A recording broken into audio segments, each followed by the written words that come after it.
ప్రభునందు ప్రియమైన దేవుని బిడ్డలందరికీ శుభాభివందనాలు తెలియజేస్తున్నాను. ఆయుష్ ఆరోగ్యాన్ని ఇచ్చి ఉదయకాలంలో ప్రభుని స్తుతించు భాగ్యాన్ని దయచేసిన దేవునికి స్తోత్రం కలుగునుగాక. యెహోవా కన్నులు ప్రతి స్థలం మీద ఉండును, చెడ్డవారిని మంచివారిని అవి చూచుచుండును. సామెతలు 15 అధ్యాయం 3 ప్రార్థన.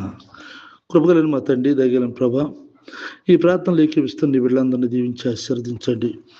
నీ కనులు మమ్మల్ని చూస్తూ ఉన్నాయి. నీ దృష్టిలో మేము ఎలాగున్నామో నీకు తెలుసు. నీ కృపలో నీ ప్రజలను ఆశీర్వదించి దీవెనలతో నింపండి. వారి ఇంట్లో నుండి బయటకు వస్తున్నా, బయట నుండి ఇంట్లోకి వెళ్తున్నా నీ కృపలో భద్రపరిచి కాపాడండి నాయన. వారు చేస్తున్న వ్యాపారం, వ్యవసాయం, ఉద్యోగాల్లో, చదువుల్లో తోడుగుండి సహాయం చేయండి. నీ దీవెనలతో నింపండి నాయన తండ్రి. అంతేకాదు సంతానం లేని వారికి సంతానం దయచేయండి నాయన. గర్భిణీ స్త్రీలకు సుప్రసవం దయచేయండి నా తండ్రి. వారు చేస్తున్న నాయన పనులన్నింటిలో నిండారులు దీవెన దయచేయండి. వివాహాలు కావాల్సిన బిడ్డలకు మంచి సంబంధాలు సమకూర్చి వివాహాలు జరిగించండి ప్రభా తండ్రి. ఉద్యోగాలు కావాల్సిన యవనస్తులకు మంచి ఉద్యోగాలు దయచేయండి. ఉద్యోగాలు చేస్తూ పర్మనెంట్ కావాల్సినటువంటి నీ బిడ్డలకు త్వరగా పర్మనెంట్ అవటం సహాయం చేయండి.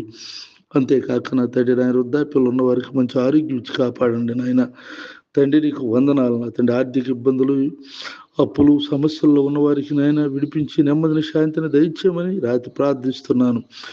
ఈ యొక్క తెల్లవారుజామున నా తండ్రి నాయన నీ భద్రతలో, నీ కాపుదలలో నీ ప్రజలను ఉంచమని, ఈ దినమంతా నీ భద్రతలో, నీ కాపుదలలో ఉంచి నీ ప్రజలను కాపాడుతూ నీ కృపలో వర్ధల చేసి నడిపించమని, వారు ఏ విషయాలైతే నీ సన్నిధిలో ప్రార్థించి అడుగుతున్నారో అవన్నీ నిండారులుగా వారికి దయచేయమని, నీ కృపలో వర్ధల చేయమని, నా దేశాన్ని రక్షించమని, నా తోటి సేవకులైన వారు ఆయా స్థలాలు చేస్తున్న పరిచర్యలను దీవించమని యేసుక్రీస్తు పరిశుద్ధ నామములో ప్రార్థిస్తున్నాను తండ్రి. ఆమేన్. తండ్రి అయిన దేవుని దయ, ప్రభువైన యేసుక్రీస్తు వారి కృప, పరిశుద్ధాత్మకు సన్నిధి నిత్యం తోడైయుండుగాక. ఆమేన్. ఆమేన్.